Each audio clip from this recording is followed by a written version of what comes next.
Morning students, आज history के हम आखिरी चैप्टर को पढ़ेंगे, इंडिया आफ्टर इंडिपेंडेंस। इससे पिछले चैप्टर में मैंने बताया था कि जब देश को आज़ाद कराने की बात थी तो हमारे देश के जो राष्ट्रवादी नेता थे उन्होंने किस तरह संघर्ष किया, आंदोलन चलाए और उन आंदोलन के बाद जो है हमारे देश को आज़ादी मिली थी, हमारा देश स्वतंत्र हुआ था। और स्वतंत्र तो हुआ था, लेकिन स्वतंत्र किस तरीके से हुआ था कि ये दो राष्ट्रों में बट गया था, एक इंडिया और एक पाकिस्तान। वो किन हालातों में दो राष्ट्रों में बटा था वो भी हमने पूरी इस बारे में चर्चा की थी, बात की थी।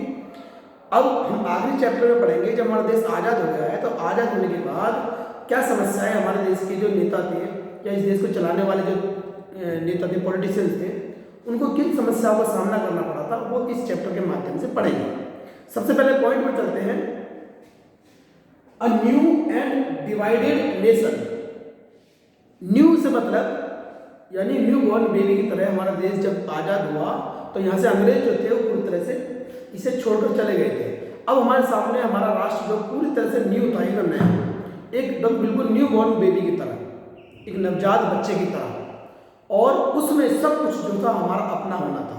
यहाँ की प्रशासनिक सेवा, एडमिनिस्ट्रेटिव सिस्टम, यहाँ के कानून, लॉज, सब कुछ हमारा अपना होना था। वो नए तरीके से उसका सृजन करना था, उसको बनाना था। इंफ्रास्ट्रक्चर, इंडस्ट्रीज, एजुकेशन, हेल्थ, सब कुछ हमें नए सिरे से खड़ा करना था। तो ये तो एक बात विकास की बता रहा हूँ मैं आप लोगों को कि हमें जो इंफ्रास्ट्रक्चर के मामले में क्या क्या काम करने थे हमारे देश के नेताओं को, लेकिन उससे भी बड़ी कुछ समस्याएं हमारे देश में उनके सामने थी। जब देश को आज़ाद कराया गया था 1947 में, 1947 में जब देश आज़ाद हो गया था तो ये एक दो राष्ट्रों में बटा हुआ राष्ट्र था। और उस दौरान जब दो राष्ट्रों में बढ़ गया था तो यहाँ से इंडिया से जो लोग थे, मुस्लिम थे, उन्हें पाकिस्तान भगाया जा रहा था और पाकिस्तान से हिंदुओं को यहाँ भेजा जा रहा था।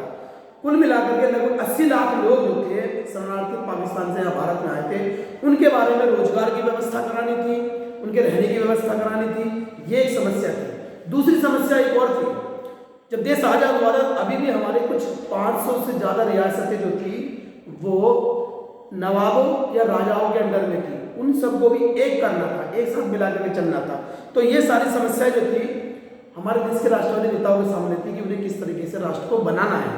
दूसरा, 1947 में हमारे देश की जो आबादी थी, जो जनसंख्या थी, लगभग 34.5 करोड़ थी और वो भी कई अलग अलग जातियों में बटी हुई थी। ऊंची जातियों में, नीची जातियों में बटी हुई थी, अलग अलग भाषाएं, अलग अलग पहनावा, खान पान, सब कुछ अलग था। उन सबको एक करना ये एक बड़ी समस्या थी। दूसरा, यहाँ के काम धंधे भी अलग अलग थे, रोजगार भी अलग थे। और तीसरी बात, जो एकता की समस्या के साथ हमें ये भी देखना था कि हमारे देश को विकास के पथ पर भी लेके जाना था, क्योंकि हमारी आधे से ज़्यादा आबादी जो थी वो गाँवों में रहते थे। और गाँवों के बारे में, क्योंकि गाँव के लोग ज़्यादातर कृषि पर डिपेंड थे और कृषि पर भी जो सिंचाई की जो सिस्टम था, लोग जो थे उस गाँव में रहने वाले जो किसान थे वो बारिश पर डिपेंड थे। कभी बारिश हुई, कभी नहीं हुई। बारिश अच्छी होती थी तो फसल अच्छी होती थी, और फसल अच्छी होती थी तो बाकी लोग जो कृषि से में इन्वॉल्व नहीं थे वो लोग भी, उनका रोजगार भी, उनका काम धंधा भी तभी चल पाता था जब फसल अच्छी होती थी। जैसे कि नाई, बढ़ई या दूसरे जो काश्तकार लोग थे, जो क्राफ्ट पर्सन थे, उन लोगों का काम भी जो था वो इसी पर डिपेंड करता था कि अगर फसल अच्छी होगी तो उनका काम भी चलते थे। दूसरा, शहरों में जो झुग्गी झोपड़ियों में रहने वाले लोग थे, भारी भीड़ रहती थी, उन लोगों को, मजदूरों को, फैक्ट्री मजदूर में काम करने वाले लोग काफ़ी भीड़ थी, उनको भी रोजगार मुहैया कराना था, उनकी व्यवस्था करनी थी। यानी कि गरीबों को गरीबी के चुंगल से निकालने के लिए भी एक समस्या थी कि आर्थिक विकास के साथ साथ आर्थिक विकास का जो फायदा है वो एक काफ़ी बड़ी गरीबी आबादी को भी मिलना चाहिए। ये समस्या, इसका समाधान उन लोगों को करना था। दूसरा, जैसे मैंने बताया कि एकता के साथ साथ विकास का काम भी करना था।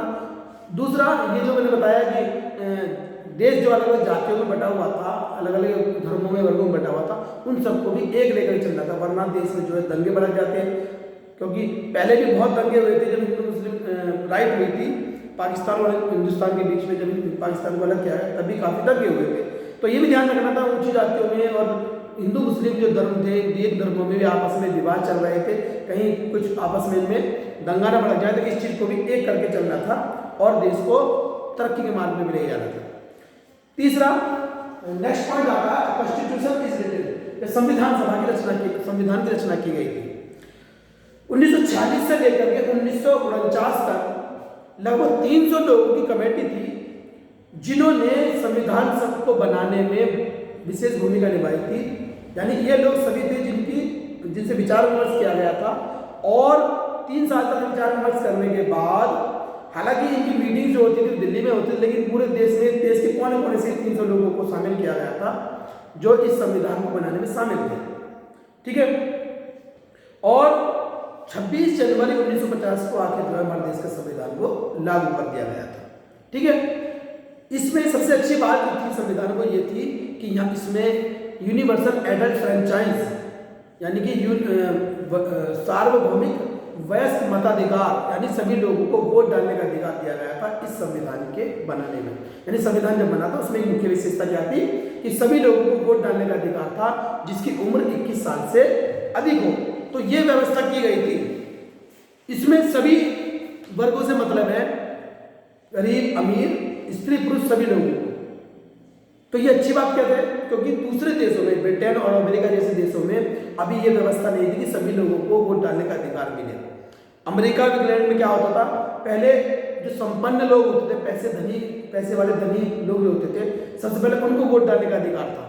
उसके बाद कुछ जो शिक्षित लोग थे उनको वोट डालने का अधिकार मिला, और उसके बाद महिलाओं को, वो भी काफी लंबे संघर्ष करने के बाद महिलाओं को वोट डालने का अधिकार मिला था। तो हमारे देश में कम से कम ये अच्छी बात थी कि हमारे देश के आजाद होते ही सबसे पहले हमें जो है सभी लोगों को वोट डालने का अधिकार मिला। दूसरी बात जो अच्छी विशेषता थी इस संविधान की वो ये थी कि इसमें सभी जाति, वर्ग और धर्मों को एक समान माना गया था। हालांकि एक बात होती थी कि जब पाकिस्तान को अलग देश बना दिया गया, मुस्लिम देश बना दिया गया, तो अब हिंदुस्तान को भी क्यों ना हिंदू राष्ट्र बनाया जाए। लेकिन जवाहरलाल नेहरू ने इस बात को से साफ इनकार कर दिया कि मुझे जो है एक दूसरा पाकिस्तान नहीं बनाना है, क्योंकि यहाँ पर केवल हिंदू और मुस्लिम ही नहीं रहते थे, यहाँ पर जैन धर्म के लोग भी रहते थे, सिख धर्म के लोग भी रहते थे, क्रिश्चियन भी रहते थे, बौद्ध धर्म के रहते थे, पारसी भी रहते थे। तो उन सभी लोगों को एक साथ लेकर के चलना था, इसलिए एक हिंदू राष्ट्र न बना करके सभी धर्मों का, सभी जाति वर्गों का उसमें समावेश किया गया था। तीसरी बात ये, संविधान में जो विशेषता थी वो ये थी, इसमें जो निर्धन और वंचित समुदाय के लोग थे, जिनमें अनुसूचित जाति या दलित समुदाय के लोग थे, उन लोगों को भी बहुत प्रोत्साहन मिला, उनको सम्मान दिया गया, क्योंकि उस समय अछूत की मतलब प्रथा थी, अनटचेबिलिटी, इसको खत्म कर दिया गया। तो उससे पहले इन दलितों को, अछूतों को जो है मंदिरों में प्रवेश करने की इजाज़त नहीं थी, तालाबों पर पानी पीने की भरने की इजाज़त नहीं थी। तो ये जो है अनटचेबिलिटी को खत्म कर दिया गया। और दूसरी व्यवस्था क्या की, इन निचले जातीय या वंचित समुदाय के लोगों को जो है विधायिका में जो कुछ सीटें आरक्षित की गई, और रोजगारों में भी, नौकरियों में भी आरक्षण दिया गया, ताकि इन सबको भी बराबरी का हक मिल सके। लेकिन कुछ लोगों ने कहा कि जो विधायिका में सीट जो आरक्षित की जा रही है उसके लिए तो, या नौकरियों में जो रोजगार आरक्षण दिया जा रहा है उसके लिए तो उन्हें शिक्षित होना जरूरी है, ये पूरी तरह शिक्षित नहीं है, योग्यता नहीं है। तो एच.जे. खांडेकर ने इस बात का विरोध किया था। उन्होंने कहा था कि जब उन्हें अवसर ही नहीं दिया गया पढ़ने का, तो वो शिक्षित कैसे होंगे? आप लोगों ने, उच्च जाति के लोगों ने उन्हें पढ़ने का अवसर ही नहीं दिया। अगर पढ़ने का अवसर देते तो हो सकता है ये शिक्षित होते। खैर, इस बात को माना गया और सभी लोगों को जो है आरक्षण, उनको आरक्षण दिया गया, वंचित समुदाय के लोगों को, और नौकरियों में भी आरक्षण दिया गया। इसी तरह से दूसरे जो आदिवासी समुदाय के लोग थे उनको भी अनुसूचित जाति की तरह ही वंचित माना गया था। उनके साथ भी यही भेदभाव हुआ था, क्योंकि वो जंगलों में रहने वाले लोग थे और उनकी जमीनों से बर्खास्त किया गया था, उन्हें अलग कर दिया गया था, तो उन्हें भी जो वंचित माना गया, और इस वजह से उनको भी आरक्षण दिया गया नौकरियों में और विधायिका में। ठीक है, इसके अलावा संविधान सभा में जब संविधान का निर्माण हुआ था तो उन सदस्यों ने इस बात को, ये उसमें विचार विमर्श किया गया कि पावर जो है ज़्यादा किसको दी जाए, सेंटर को दी जाए, सेंट्रल गवर्नमेंट को, या स्टेट गवर्नमेंट को। तो इस पर विचार विमर्श हुआ। कुछ लोगों ने कहा कि पावर तो असली अपने सेंट्रल गवर्नमेंट के पास ही होनी चाहिए। तो कुछ लोग जो थे जो स्टेट गवर्नमेंट के को महत्व दे देते, उन्होंने कहा कि अगर सेंट्रल गवर्नमेंट को इतनी पावर मिल जाएगी तो स्टेट गवर्नमेंट को मतलब ही नहीं रह जाएगा। तो कुछ लोगों ने स्टेट गवर्नमेंट के लिए बोला, लेकिन सब विचार विमर्श करने के बाद आखिरकार जो बात हुई वो ये हुई कि ऐसा किया जाए कि कुछ विषय जो है उन पर कानून बनाने का अधिकार, या उन जो है वो सेंट्रल गवर्नमेंट को मिले और कुछ विषयों पर जो है कानून बनाने का अधिकार जो है स्टेट गवर्नमेंट को मिले, और कुछ विषयों पर ऐसा हो कि जिसमें दोनों स्टेट गवर्नमेंट और सेंट्रल गवर्नमेंट दोनों ही कानून बना सके। तो क्या किया गया, उनको वो कानून, वो विषय जो सेंट्रल गवर्नमेंट के अंदर में आते थे उन्हें केंद्रीय समवर्ती सूची में शामिल किया गया। केंद्रीय सूची में, राज्य सूची और समवर्ती सूची, ये 3 कैटेगरी बनाएगी। केंद्रीय सूची में जो था उसमें टैक्सेशन, डिफेंस और फॉरेन पॉलिसी, फॉरेन मैटर्स जो है वो सेंट्रल गवर्नमेंट के अंडर में आए। ये विषय, उन पर कुछ भी जो पॉलिसी बनानी थी वो सेंट्रल गवर्नमेंट करेगी। स्टेट गवर्नमेंट के अंडर में आए एजुकेशन और हेल्थ, और इसके अलावा कुछ ऐसे विषय थे जिन पर दोनों ही मिलकर के, दोनों स्टेट गवर्नमेंट और सेंट्रल गवर्नमेंट दोनों ही मिलकर के कानून बना सकते थे। ऐसे विषय थे जिसमें कृषि और कृषि के अलावा वन, ये जो थे वन और कृषि, ये ऐसे मामले जिन पर केंद्र और स्टेट गवर्नमेंट दोनों ही मिलकर के कानून बना सकते हैं। ठीक है, उसके बाद अगली बात जो समस्या सामने आई कि भाषा संबंधित, सब लोगों ने कहा कि चूंकि अंग्रेज चले गए हैं तो अंग्रेजी को भी यहाँ से चले जाना चाहिए, देश की राष्ट्रभाषा कौन सी होनी चाहिए, इस पर बहस हुई। तो अंग्रेजी को जो है यहाँ से जाने के लिए बोला गया, लेकिन और ये कहा गया कि हिंदी भाषा ही पूरे देश की राष्ट्रभाषा हो। तो कुछ लोग जो साउथ इंडिया के रहने वाले लोग थे उन्होंने कहा कि अगर हम पर हिंदी थोपी गई तो उसका परिणाम बुरा होगा, वो इसके लिए आंदोलन करने को तैयार हो गए। तब ये तय किया गया कि हिंदी को राष्ट्रभाषा बनाया जाए, लेकिन इंग्लिश को भी खत्म न किया जाए, इंग्लिश को भी अदालतों में, बाकी सेवाओं में, और एक स्टेट से दूसरे स्टेट में कम्युनिकेशन के लिए, आपस में संबंध बनाने के लिए अंग्रेजी का इस्तेमाल किया जा सके, ये तय किया गया। लेकिन जब संविधान को बनाया गया था उसमें बहुत सारे लोगों का योगदान था, लेकिन सबसे प्रमुख योगदान था वो डॉक्टर भीमराव अंबेडकर का था, जिन्होंने संविधान को बनाने में अहम भूमिका निभाई। और उन्होंने कहा था कि राजनीतिक लोकतंत्र के साथ साथ सामाजिक और आर्थिक लोकतंत्र भी लोगों को मिलना चाहिए। कहीं ऐसा ना हो कि वोट डालने के अधिकार तो मिल जाए मगर उन्हें उनके साथ जो सामाजिक रूप से अमीर या गरीब या ऊंची नीची जाति का फासला जो है वो वोट डालने के अधिकार से समाप्त नहीं होगा। उसके लिए जो है संविधान को साथ लेना चाहिए, चलना पड़ेगा आर्थिक और सामाजिक स्तर पर भी वंचित या गरीब लोगों को भी। ठीक है, ये अम्बेडकर जी ने इस बात को कहा। ठीक है, अब सवाल ये था कि कैसे स्टेट बनाए जाए, राज्यों का गठन कैसे किया जाए, स्टेट्स कैसे बनाए जाए। 1920 में कांग्रेस ने स्वतंत्रता संग्राम के दौरान, मुख्य पार्टी थी, उसने ये घोषणा की थी कि जब देश आज़ाद हो जाएगा तो हम भाषा के आधार पर जो है राष्ट्रों को अलग अलग बना देंगे। लेकिन जब देश आज़ाद हुआ तो कांग्रेस ने इस बात से साफ इनकार कर दिया कि वो भाषा के आधार पर राष्ट्र नहीं, दूसरा राष्ट्र नहीं बना सकते, क्योंकि उसी दौरान जो है पाकिस्तान को इंडिया से अलग किया गया था और उसमें काफ़ी दंगे भी हुए थे, बहुत लोग मारे गए थे, 10 लाख से ज़्यादा लोग मारे गए। तो अगर भाषा के आधार पर राष्ट्र बना दिया जाता तो फिर जो है काफ़ी दंगे भड़क सकते हैं। इतने बंटवारे को जो देश है वो नहीं झेल सकता, ये बात कही गई। प्रधानमंत्री जवाहरलाल नेहरू और उप प्रधानमंत्री सरदार वल्लभ भाई पटेल दोनों ने इस बात से इनकार किया। और क्योंकि कांग्रेस अपने वादे से भटक रही थी, पलट रही थी, इसलिए वो लोग जो अपनी अपनी भाषा के आधार पर अपने अलग राष्ट्र की प्रतीक्षा कर रहे थे, इंतजार कर रहे थे, उन लोगों में असंतोष फैल गया। जगह जगह जो है दंगे भड़कने शुरू हो गए। कन्नड़ भाषा बोलने वाले, मलयालम भाषा बोलने वाले, मराठी भाषा बोलने वाले सब अपनी अपनी भाषा के इंतजार में थे कि उनका अलग राष्ट्र बनेगा। और सबसे ज़्यादा जो असंतोष फैला वो मद्रास प्रेसिडेंसी में तेलुगु भाषा बोलने वाले में जो राष्ट्र जिले थे उनमें फैला। ठीक है, उनमें जब 1952 में पंडित जवाहरलाल नेहरू आम चुनावों में के लिए कन्वेंशन के लिए प्रचार करने के लिए गए थे तो उन्हें काले झंडे दिखाए गए।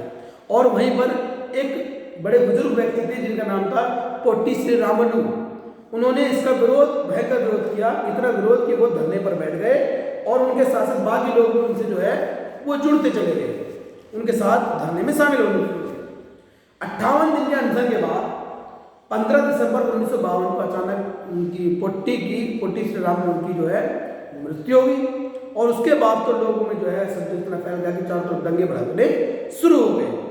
आखिरकार सरकार को उनकी यह बात माननी पड़ी और 1 अक्टूबर 1953 को जो है एक अलग राज्य आंध्र प्रदेश के रूप में देश के सामने आया। फिर तो जो लोग दूसरे भाषाओं के लोग बैठे तो वो भी इंतजार में बैठे कि अब उन्हें भी आस लगने लगी, वो भी डिमांड करने लगे कि हमारे भी अब भाषा के आधार पर अलग राज्य बनाए जाए। फिर क्या हुआ, एक राज्य पुनर्गठन आयोग की स्थापना की गई 1956 में, और 1956 में इस गठन ने अपनी रिपोर्ट जो है वो सरकार को सौंपी। उसमें क्या क्या कहा गया कि वो राज्य जो पहले थे उनकी फिर से जो है स्टडी की जाए, उनकी जिले और प्रांतों की सीमाओं का फिर से जो है अध्ययन किया जाए। फिर आखिरकार अलग अलग राज्य बनने की जो है वो आधारशिला रखी गई। उत्तर भारत जो कि जिसमें हिंदी बहुत ज़्यादा बोली जाती थी, उत्तर भारत का क्षेत्र, उसे भी कई राज्यों में बांट दिया गया। और बम्बई जो प्रेसिडेंसी थी, बम्बई प्रांत, बम्बई स्टेट था उस समय, उसको भी मराठी और गुजराती भाषा में बांट दिया गया, यानी गुजरात और महाराष्ट्र में बांट दिया गया। इसके अलावा पंजाब हरियाणा वाला कर दिया गया, और आसाम जैसे भी कुछ अलग अलग जो थे, आसाम, बंगला, उड़िया, तमिल, मलयालम, कन्नड़ और तेलुगु, इन सबों ने अपने अलग अलग राज्य की मांग की। आज आप लोग जो देख रहे हैं 29 स्टेट्स, ज़्यादातर उन्होंने भाषा के आधार पर ही राज्यों का गठन किया गया था। आप लोग देखते हैं कि अलग अलग भाषा राज्यों में अलग अलग भाषाएं बोली जाती हैं, आपको मालूम है। तो इसकी जो रूपरेखा हुई थी वो उस समय ही हुई थी देश के आज़ाद होने के बाद, और उसके बाद जो है अलग अलग राज्यों की स्थापना कर दी गई थी। फिर बात आती है विकास की। देश में विकास की योजनाएं बनाना, प्लानिंग फॉर डेवलपमेंट। उसके लिए क्या किया गया, देश को गरीबी से मुक्त करने के लिए तकनीकी और औद्योगिक आधार पर निर्मित करना था, बनाना था। इसके लिए 1950 में एक जो है योजना आयोग का गठन किया गया, और इसका काम क्या होता था, इसका काम था कि वो नई नई नीतियाँ, जो आर्थिक विकास के क्षेत्र में नई नई नीतियाँ, पॉलिसियाँ हैं, उनको लागू करने का काम इस योजना आयोग का होता था। ये योजना आयोग आज भी है, इसके जो मुख्य अध्यक्ष होते हैं वह देश के प्रधानमंत्री होते हैं, ठीक है। जिसके गठन किया गया तो उसमें यह तय किया गया कि हमारे देश की जो योजनाएं हैं, जो आर्थिक विकास का काम होगा, वो मिश्रित अर्थव्यवस्था के आधार पर होगा, जिसमें निजी और सरकारी दोनों ही जो है संगठन जो है दोनों ही मिलकर काम करेंगे, राज्य सरकार भी और निजी जो संस्था है वो भी काम करेंगे। और निजी संस्था और राज्य सरकार वो कौन कौन से रोजगार उनके अंडर में आएंगे, कौन से उद्योग उनके अंडर में आएंगे, इसको तय करने का काम जो है वो योजना आयोग का होगा, सरकार का होगा। यानी निजी क्षेत्र के लोगों को कौन से उद्योग दिए जाएंगे और सरकारी क्षेत्र के जो उद्योग है वो कौन कौन से आएंगे, तो ये तय करने का जो है योजना आयोग का था। 1956 में दूसरी पंचवर्षीय योजना लागू की गई। पंचवर्षीय योजना का मतलब है जो 5 साल के लिए जो नीतियां बनाई जाती है, पॉलिसियां बनाई जाती है देश के विकास के लिए। तो पहली में तो जो है योजना आयोग का गठन किया गया था, और उसको ये तय करना था कि राज्य सरकार और निजी सरकार के बीच, निजी संस्था के बीच में कौन कौन से उद्योग बनने चाहिए। लेकिन दूसरी पंचवर्षीय योजना में तय किया गया कि जो इस्पात और बांध जैसे विशाल जो उद्योग हैं वो तो सरकारी अंडर में आएंगे, और इस पर ही ज़्यादा जोर दिया गया। यानी बड़े बड़े जो उद्योग है उन पर काम ज़्यादा किया जाए, उस पर जो है योजना बनाने का काम ज़्यादा किया जाए। मतलब देश की तरक्की के लिए बड़े उद्योग जो मशीनरी, लोहा, इस्पात, इस पर ज़्यादा काम किया जाए, वही सरकारी अंडर में किया जाए। सरकारी क्षेत्र के अंदर में ये काम आए, जिसमें डैम्स और बांध, इन पर ज़्यादा जोर दिया गया। कुछ लोग इसके पक्ष में भी थे और कुछ इसके विरोध में भी थे। कुछ लोग कह रहा था कि हेल्थ और एजुकेशन में तो काम किया ही नहीं जा रहा है, सीधा केवल इस्पात और बांध बनाने में काम किया जा रहा है। कुछ लोग ऐसे भी थे जो ये कहते हैं कि इससे पर्यावरण को नुकसान पहुंच रहा है। गांधी जी की एक अनुयायी थी जिसका नाम था मीरा बहन, और मीरा बहन जो थी 1949 में उन्होंने लिखा था कि आप लोग जो है विज्ञान और मशीनरी के द्वारा कुछ समय तक उसका फायदा तो हो सकता है, लेकिन बाद में आखिरकार इससे तबाही मिलेगी। इसलिए ऐसा कोई काम न करे जिससे जो है देश को कोई नुकसान पहुंचे या पर्यावरण को नुकसान पहुंचे। हमें जो काम करना है, तरक्की करना है, उसमें ऐसे करना है ताकि किसी दूसरे पर्यावरण को इस प्रकार का कोई नुकसान ना पहुंचने पाए। अब हम अगले लास्ट पॉइंट पर आते हैं, द नेशन आफ्टर 17 ईयर्स, यानी 70 साल के बाद ये जो हमारे देश में इसकी आधारशिला रखी गई थी, क्या ये बराबर चल रहा है, इसमें कोई किसी तरह की दिक्कत प्रॉब्लम तो नहीं आई? क्योंकि जब देश एक डेमोक्रेटिक कंट्री था और जिस तरह से देश बटा हुआ था, भाषा के आधार पर संघर्ष हुए थे, वर्गों के आधार पर संघर्ष चल रहे थे, तो अब तक तो ये देश टूट जाना चाहिए, क्योंकि क्योंकि विदेशी जो मानने वाले थे, विद्वान थे, पर्यवेक्षक थे, उन्होंने कह दिया था कि ये देश जो है ज़्यादा समय तक टिक नहीं पाएगा। और उन्हें लगता था कि क्योंकि हम यहाँ पर अलग भाषा बोलने वाले लोग हैं, इसलिए वो अलग राष्ट्र की मांग करेंगे, दूसरे देश की मांग करेंगे। जैसे पाकिस्तान अलग बनाने, पाकिस्तान को अलग राष्ट्र बनाने की मांग की गई थी, वैसे ही अलग अलग भाषा बोलने वाले जो स्टेट हैं वो अलग राष्ट्र बनाने की मांग करेंगे। और हो सकता है कि ये देश जो है वो सैनिक कंट्रोल में ना जाए, आर्मी के कंट्रोल में, मिलिट्री कंट्रोल में ना जाए, ये बात की गई थी। लेकिन आप लोग देख रहे हैं आज़ादी के बाद से लगभग 13 से ज़्यादा जो इलेक्शन हो चुके हैं। और इसके अलावा यहाँ पर एक स्वतंत्र न्यायपालिका है, यहाँ पर जो है मीडिया भी स्वतंत्र है, और यहाँ पर भाषा की विविधता है, धार्मिक अलग अलग धर्म के लोग हैं, अलग अलग भाषा बोलने वाले हैं, मगर फिर भी जो हमारा देश है उसमें हमारे देश के लिए एकता में कोई रुकावट नहीं आ रही, ये आप लोग आज भी देख रहे हैं। दूसरी ओर ये बात भी सच है कि इतने सब कुछ होने के बाद भी जो लोग अनुसूचित जाति के थे, जो दलित समुदाय के लोग थे, उनके साथ आज भी उस प्रकार का भेदभाव किया जा रहा है। उन्हें अभी भी मंदिरों में प्रवेश नहीं किया जा रहा, उनके साथ अत्याचार किए जा रहे हैं, उन्हें जलाशय से पानी नहीं पीने दिया जा रहा है।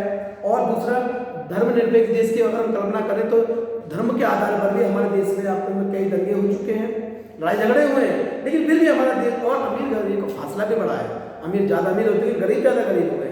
लेकिन साथ ही ये भी मानना पड़ेगा भारत के कुछ समूह ऐसे भी हैं, ग्रुप जो बहुत अमीर हो गए हैं, जो आलीशान घरों में रह रहे हैं, रेस्टोरेंट में खाना खाते हैं, अपने बच्चों को अच्छे महंगे स्कूल में पढ़ा रहे हैं और छुट्टी मनाने विदेशों में जाते हैं। ये बातें सत्य है, बेहिसाब पैसा उड़ाते हैं। लेकिन ये बात भी सत्य है, कुछ लोग अभी भी गरीबी रेखा के नीचे जी रहे हैं। और दूसरा, शहरों में झुग्गी झोपड़ियाँ अभी भी बस्तियाँ बसी हुई हैं, देहात में अभी बहुत सारे लोग ऐसे हैं जो स्कूल ही नहीं पहुँच पा रहे हैं। तो कहने का मतलब ये है, हम आखिर में अगर यही कहेंगे कि संविधान के अगर देखा जाए तो संविधान सबको बराबर मानता है, लेकिन असली जिंदगी में जो है भारतीय औरों के मुकाबले ज़्यादा बराबर, फिर भी बराबर तो है, लेकिन अभी भी कुछ फर्क तो है। जो अनुसूचित जाति या वंचित समुदाय के लोगों के साथ जो है भेदभाव किया जा रहा है। और ये क्या कहा जाए कि स्वतंत्रता के हिसाब से जो कसौटी तय की गई थी, तो भारतीय गणतंत्रता के रूप में तो सफल हुआ है, लेकिन ये बात भी सच है कि वो यानी गणतंत्र पूरी तरह से गणतंत्र तो नहीं है, स्वतंत्र नहीं है, लेकिन वो विफल भी नहीं हो पाया है। ठीक है, तो ये चैप्टर आपका समाप्त होता है बेटा। नेक्स्ट जो मिलेंगे हम सिविक्स का चैप्टर हम पढ़ाएंगे, उसकी वीडियो जो आपको सेंड कर दी जाएगी। और इससे जुड़ी भी कोई भी आपकी क्वेरी है तो बेटा आप फोन करके पूछ सकते हैं। Thank you sir.